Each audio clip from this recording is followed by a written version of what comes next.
नमस्कार, पहाड़ प्रभात देख रहे हैं आप और आपके साथ मैं हूं कौशल सेठ। बुलेटिन की शुरुआत करेंगे इस वक्त की बड़ी खबर के साथ। देहरादून से ये बड़ी खबर आ रही है। सीएम त्रिवेंद्र सिंह रावत आज एक प्रेस कॉन्फ्रेंस करेंगे। तो देहरादून से बड़ी खबर, सीएम त्रिवेंद्र करेंगे प्रेस कॉन्फ्रेंस सुबह 11 बजे। सीएम ये प्रेस कॉन्फ्रेंस करेंगे।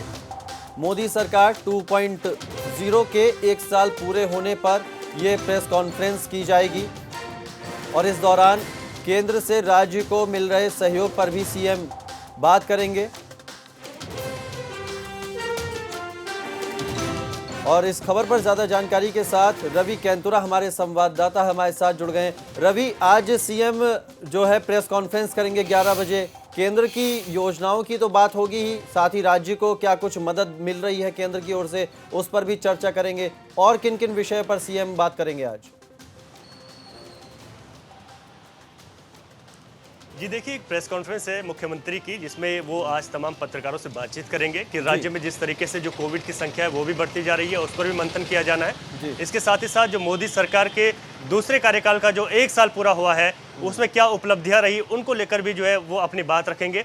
इसके साथ ही जो कोरोना में केंद्र के द्वारा राज्य को जो सहयोग दिया जा रहा है और जिस तरीके से सहयोग मांगा जा रहा है, जो तमाम चीज़ें हैं उस पर भी चर्चा होगी। तो कुल मिला जुला कर कोविड से लेकर मोदी सरकार के कार्यकाल, इन सब चीज़ों को लेकर आज बात होनी है। मुख्यमंत्री 11 बजे ये प्रेस कॉन्फ्रेंस करेंगे। ये प्रेस कॉन्फ्रेंस जो है स्काइप के माध्यम से होगी, जिसमें तमाम पत्रकार जुड़ सकेंगे और अपने सवालों के साथ साथ मुख्यमंत्री भी आज पत्रकारों से रूबरू होंगे और वो अपने इसमें बात रखेंगे। जो प्रदेश के मौजूदा हालात हैं कोविड को लेकर, उस पर भी वो बातचीत करेंगे। और ये भी आशा है कि कुछ जो बातचीत होगी, जो प्रेस कॉन्फ्रेंस होगी, उसमें कुछ एक नया भी देखने को मिलेगा कि कोविड को लेकर क्या कुछ आगे की नीति बनाई जा रही है। जिस तरीके से प्रवासी श्रमिक जो वापस लौट रहे हैं और जो तमाम लोग उत्तराखंड के वापस लौट रहे हैं, उन लोगों से जो लगातार जो संख्या में इजाफा हो रहा है, अब प्रत्येक दिन जो है 100 की एवरेज पहुंच गई है। कभी कभी इससे ज़्यादा लोग भी कोरोना संक्रमित आ रहे हैं। तो इसके लिए क्या सरकार की आगे की रणनीति है, क्या कुछ वो पत्रकारों से कहेंगे, ये देखना होगा।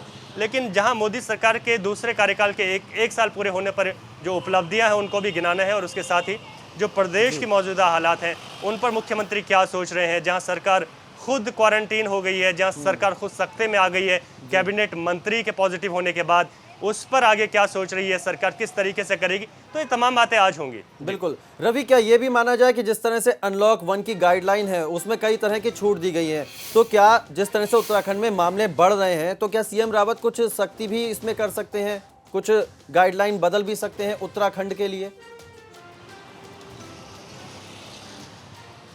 जी देखिए, केंद्र ने जो गाइडलाइंस दी हैं उसमें एक साफ है कि राज्य जो है उसमें क्या क्या रियायतें देना चाहता है, ये राज्य के पास उसका अधिकार सुरक्षित है।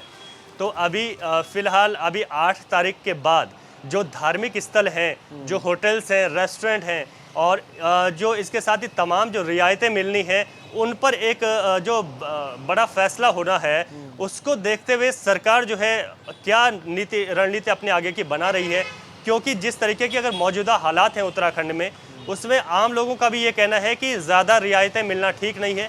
आप सड़कों पर देखेंगे तो पूरी आवाजाही है, पहले की तरह सब कुछ चल रहा है, जो ज़रूरी भी है।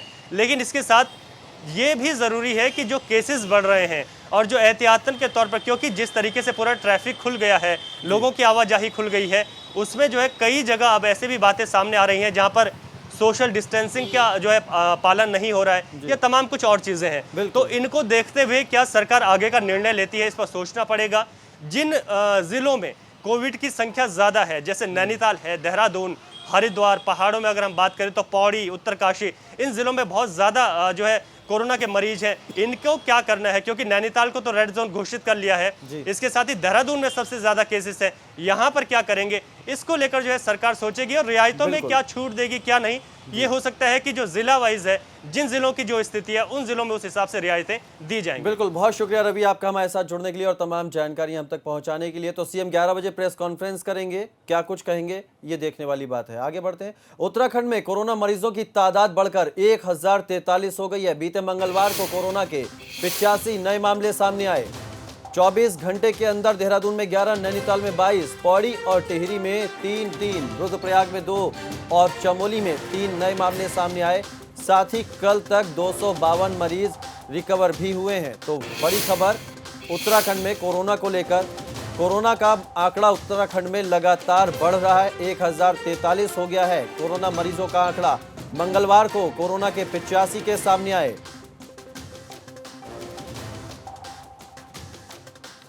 और इसी के चलते प्रदेश में 1043 हो गई है कोरोना मरीजों की संख्या।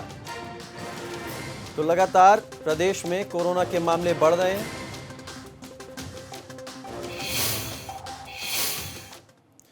पर्यटन मंत्री सतपाल महाराज के परिवार के 5 सदस्यों को पहले तो ऋषिकेश एम्स ने होम क्वारंटीन के लिए डिस्चार्ज कर दिया। बाद में उन्हें वापस एम्स बुला लिया गया। अब एम्स सफाई दे रहा है कि उसे पता नहीं था कि क्वारंटीन की फैसिलिटी नहीं है, लेकिन यह बात किसी के गले नहीं उतर रही है।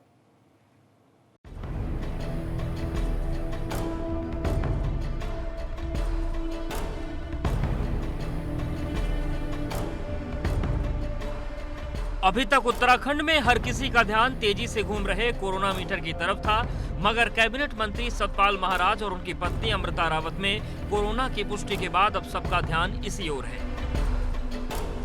जांच के बाद सतपाल महाराज और उनके परिवार के संपर्क में आए लोगों की चेन अब और लंबी होती जा रही है। एहतियात के तौर पर डॉक्टर्स की उस टीम को भी होम क्वारंटीन कर दिया गया है जो सतपाल महाराज के घर रूटीन जांच के लिए गई थी। अस्पताल से मेडिकल स्टाफ की 5 लोगों की टीम स्वास्थ्य जांच के लिए सतपाल महाराज के घर गई थी।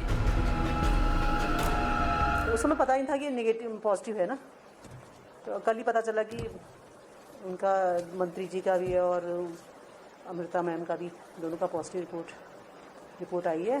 तो हमने जो है अभी लेटर बनाया, उनको क्वारंटीन करेंगे हम, होम क्वारंटीन 14 डेज का, और उनके सैंपल भी भिजवाएंगे। उधर ऋषिकेश एम्स से सोमवार शाम डिस्चार्ज किए गए पर्यटन मंत्री के परिवार के 5 सदस्यों को भी वापस बुला लिया गया। ये सभी अभी कुछ दिनों के लिए एम्स में एडमिट रहेंगे। डॉक्टर्स का कहना है कि घर में होम क्वारंटीन के लिए पूरी व्यवस्था नहीं है, इसलिए फैसला लिया गया है। तो हमने इन्हें डिस्चार्ज किया तो हमको ये ज्ञान था कि ये home isolation for positive patients की जो गाइडलाइंस हैं, जहां इनका निवास स्थान है वहां पे ये पूरी कर रहे हैं। लेकिन बाद में कुछ समय उपरांत हम लोगों को पता चला कि उनके निवास स्थान पे सुविधाएं समुचित नहीं हैं। तो जैसा कि जाहिर है कि ऐसे स्थिति में हमने उनको वापस लेना ही था।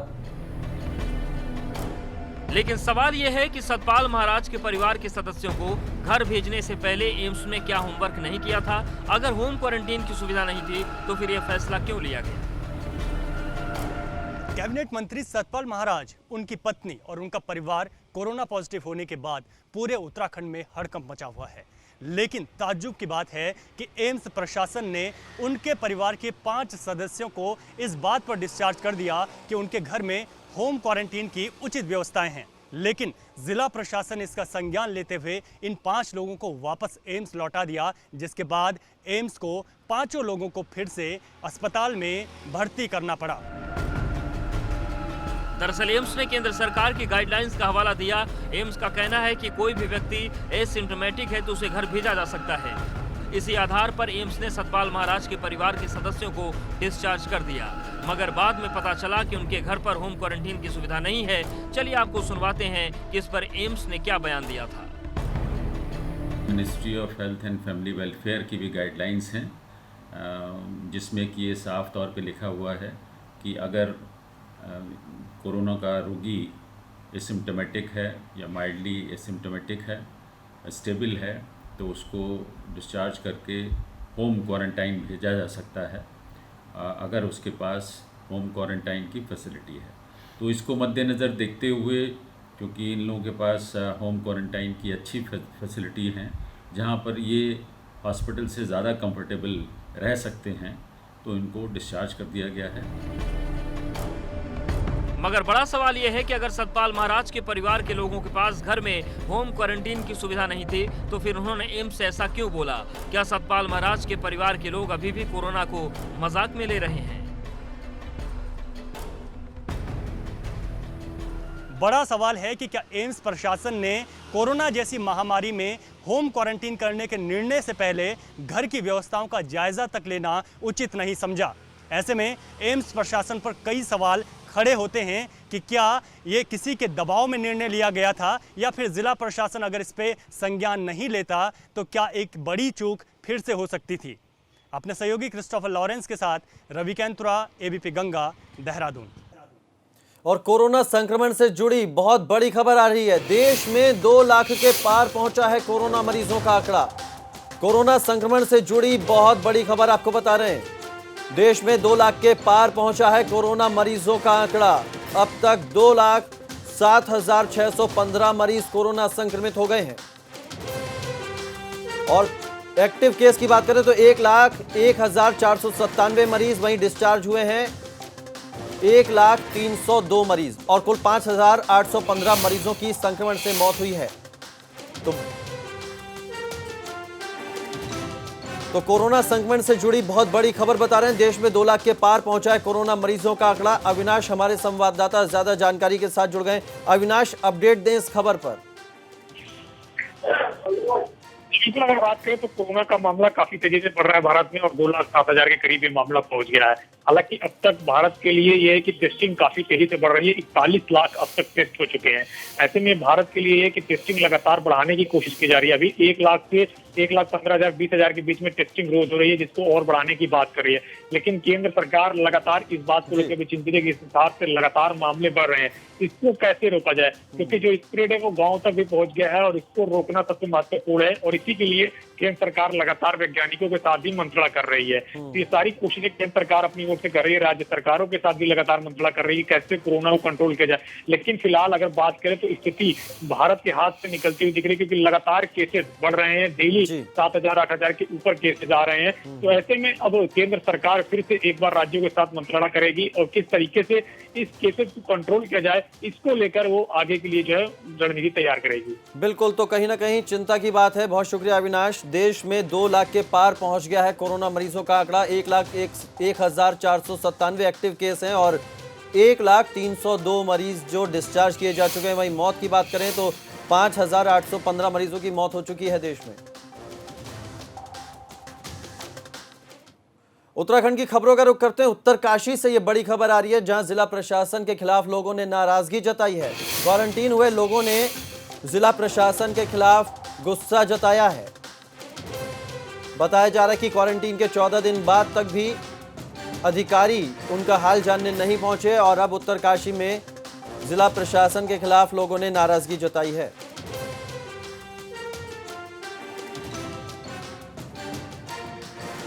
तो उत्तरकाशी से बड़ी खबर, क्वारंटीन के 14 दिन बाद तक अधिकारियों ने, ना तो प्रशासनिक और ना ही स्वास्थ्य विभाग के अधिकारियों ने लोगों का हाल जाना, और इसके चलते अब लोग नाराज हैं जिनको क्वारंटीन किया गया है।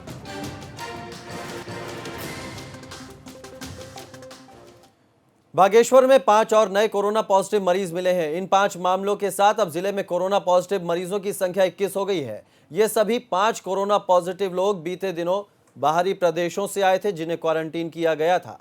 हालांकि राहत की बात यह है कि जिले के 5 कोरोना संक्रमित मरीज ठीक होकर घर भी चले गए हैं। तो बागेश्वर में 5 और कोरोना पॉजिटिव मरीज मिले हैं, जिसके चलते अब जिले में कुल मरीजों की संख्या 21 हो गई है। हालांकि 5 मरीज ठीक होकर घर भी जा चुके हैं। ये सभी मरीज जो 5 नए मिले हैं, ये प्रवासी बताए जा रहे हैं। टिहरी जिले में कोरोना के मामलों में लगातार इजाफा हो रहा है। जिले में कोरोना के 11 नए मामले सामने आए हैं। प्रशासन अब इनकी ट्रैवल हिस्ट्री खंगाल रहा है, जिससे कोरोना के और मामले ना बढ़ पाए।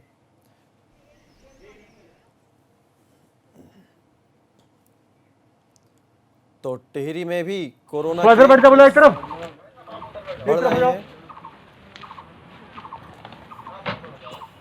जो हमारा कोविड केयर सेंटर है नर्सिंग कॉलेज सुरसिंगधार, उसमें एडमिट हैं और सभी स्वस्थ हैं, किसी में कोई सिम्टम्स नहीं है। बाकी जो 11 मामले कल देर रात को प्राप्त हुए हैं, उनकी कॉन्टैक्ट ट्रेसिंग लगातार हम लोग कर रहे हैं।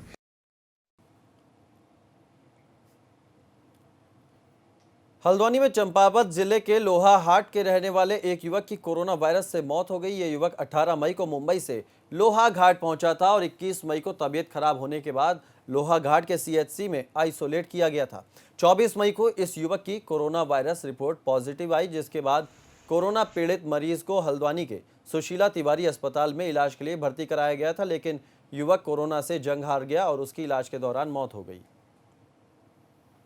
25 की रात में ये आया था, तो 26 की का एडमिशन है इसका।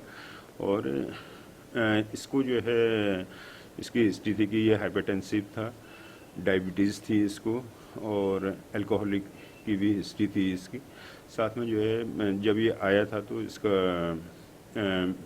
रेस्पिरेटरी डिस्ट्रेस में था और बायलेटरल इसको जो है ये निमोनिया था।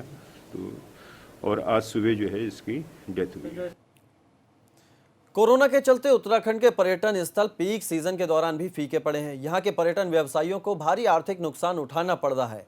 नैनीताल, भीमताल, मुक्तेश्वर, रानीखेत, अल्मोड़ा और कौसानी समेत कई स्थलों में पर्यटन बढ़ा, जिससे यहाँ के लोग पर्यटन के काम से जुड़ गए और धीरे धीरे इन शहरों में पर्यटकों की संख्या बढ़ने के साथ ही होटल, टैक्सी और दुकानें भी बढ़ती गईं। लेकिन मार्च से कोरोना काल में जनता कर्फ्यू और फिर लॉकडाउन लागू होने के बाद पर्यटन गतिविधि पर रोक लग गई है।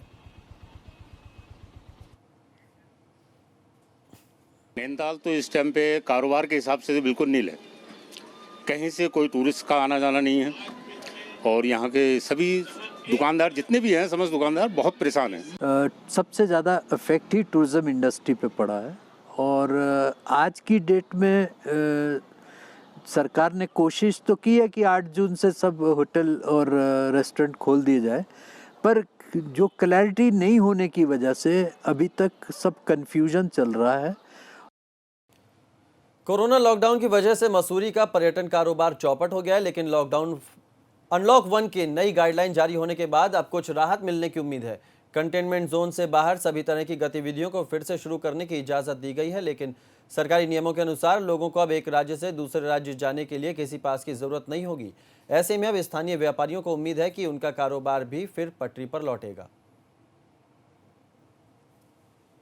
कहीं ना कहीं देखिए हमें शुरुआत तो करनी होगी, और क्योंकि मसूरी पूरा पर्यटन क्षेत्र है और ये पूरे पर्यटकों पर निर्भर करता है, इसलिए ये सरकार का जो बाहर से पर्यटकों के लिए खोलने का वो है बहुत ही सराहनीय है और इसकी हम प्रशंसा करते हैं। व्यापारिक दृष्टिकोण से देखा जाए तो ये बहुत अच्छा है। रामनगर में लंबे समय से रोडवेज स्टैंड बनाने की मांग उठ रही है। इसके लिए राज्यसभा सांसद अनिल बलूनी की तरफ से काफ़ी कोशिश की गई थी। अब जल्द ही रामनगर में बस स्टैंड बनाने की तैयारी हो रही है। ऐसे में लोगों ने इसके लिए अनिल बलूनी का आभार जताया है। 27 करोड़ की लागत से बस पोर्ट का निर्माण होगा, जिसकी मंजूरी केंद्रीय परिवहन मंत्रालय की तरफ से मिल चुकी है। कुमाऊं का प्रवेश द्वार रामनगर एक सपना सा लगता था कि कई सरकारें आई और गई, और अचानक एक ऐसे सांसद, राज्यसभा सांसद अनिल बलूनी जी 3 अप्रैल को जिन्होंने शपथ ली, उत्तराखंड में एकाएक ऐसे विकास कार्य उन्होंने किए और एक आज इस रोडवेज जो कुमाऊं का प्रवेश द्वार है, इस रोडवेज के बस पोर्ट को जो सपना साकार किया माननीय अनिल बलूनी जी ने। 8 मार्च को नितिन गडकरी जी के द्वारा पत्र प्राप्त हुआ बलूनी जी को और उसके बाद उसकी स्वीकृति मिली और जून माह में उसके टेंडर खुल जाएंगे और उसके बाद 12 महीने में ये कार्य पूरा होना है। तो रामनगर की विधानसभा की संपूर्ण जनता, कुमाऊं के जितने भी हमारे पर्वतीय क्षेत्र के लोग हैं, उसको पूरा लाभ मिलेगा। रुद्रप्रयाग के प्रभारी मंत्री धन सिंह रावत ने एक बैठक की। इस दौरान उन्होंने 22 स्वास्थ्य केंद्रों में उपकरण और मरम्मत के लिए न्यास निधि से 33 लाख रुपए देने की घोषणा की। सोशल मीडिया पर धन सिंह रावत को लेकर चल रही अफवाहों पर उन्होंने कहा कि ये विरोधियों की साजिश है। लोग हमारे मुख्यमंत्री जी के उससे कि वो बहुत अच्छा काम कर रहे हैं, बहुत लोकप्रिय हैं, इसके कारण कुछ लोगों ने इसको अफवाह चलाई थी और मैंने उसका विधिवत जो है खंडन किया है कि हमारे मुख्यमंत्री जी बहुत अच्छा काम कर रहे हैं, बहुत लोकप्रिय हैं, जनता के बीच में काम कर रहे हैं, हमको भी मार्गदर्शन देते रहे हैं कि ऐसा काम करना है। और कुछ हमारे प्रतिद्वंदियों ने या ये मान के चलिए कि जो हमारे विरोधी लोग हैं उन्होंने इसको जो है प्रोपोगंडा। एक ब्रेक के लिए रुक रहे हैं, फौरन वापस लौटते हैं।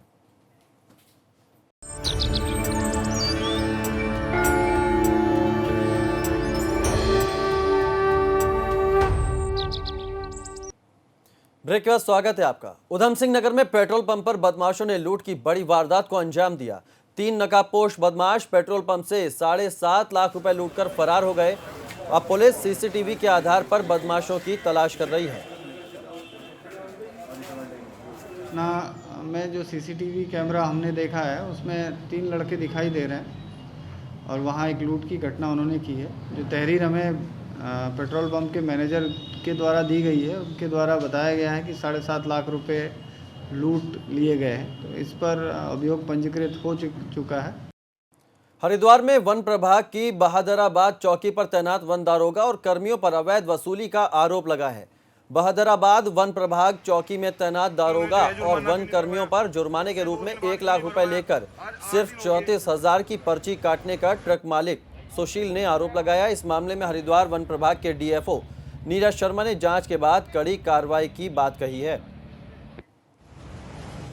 अगर कहीं से भी इस तरह से कोई भी नियम के विरुद्ध इस प्रकार का कार्य कर रहा है तो मेरा ये पूरा कहना है आपसे भी और बाकी लोगों से भी, जो भी हमारा जन सामान्य है, कि अगर इस तरह का कोई भी आदमी किसी भी गलत एक्टिविटी में पाया जाता है इस तरह से करते हुए, तो शिकायत का पूरा संज्ञान लेते हुए उसके खिलाफ कड़ी से कड़ी कार्रवाई करेंगे और इसमें जो भी विधि अनुसार बनता है उसको जो है उसके खिलाफ कार्रवाई की जाएगी। रामनगर का फलपट्टी क्षेत्र आम और लीची के उत्पादन के लिए जाना जाता है। यहाँ की आम और लीची देश भर में पहचान रखते हैं। इस बार आम का काफी अच्छा उत्पादन हुआ है, लेकिन लीची की फसल काफी कम है। लीची की पैदावार 50% से कम हुई है, जिसका असर बाजार में इसके दामों पर भी देखने को मिलेगा, जबकि आम की पैदावार में भी 25% की कमी आई है। इस बार आम की स्थिति लगभग 75% सही है, जो लगभग 16,000 मीट्रिक टन जाने का अनुमान लगाया गया है, और लीची का उत्पादन 50% से कम है, जो लगभग 4,000 मीट्रिक टन तक ही इस बाजार में से जा सकता है। उत्तराखंड में एक बार फिर मौसम करवट लेने जा रहा है। 4 जून से 6 जून तक अच्छी बारिश की संभावना है। मौसम विभाग का कहना है कि इस दौरान प्रदेश भर में तमाम जगह पर अच्छी बारिश होगी।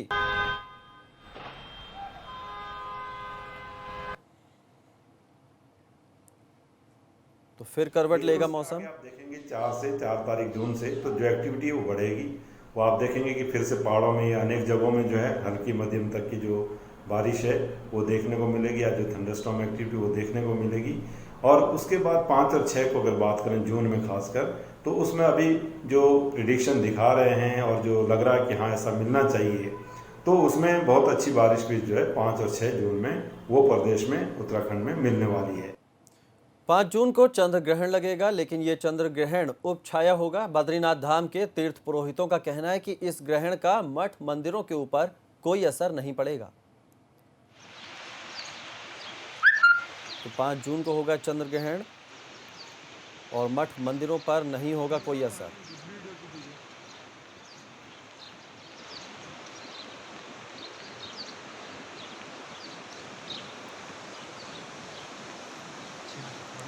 ये चंद्र ग्रहण उपछाया होगा। विरल छाया केवल चंद्रमा पे डगरी से ग्रहण की श्रेणी में नहीं गिना जाता है, न सूतक पातक में गिना जाता है। ग्रहण मुख्य रूप से सूर्य ग्रहण 21 जून को है, जो ऑस्ट्रेलिया से लेकर अफ्रीका से लेकर और भारत में दिखाई देगा। सूतक पातक भी इसी ग्रहण के होंगे। प्रभात में यानी दिन में 10:25 से और 1:52 तक ग्रहण रहेगा। तो फिलहाल इस बुलेटिन में इतना ही, लेकिन एबीपी गंगा पर खबरों का सिलसिला लगातार जारी है।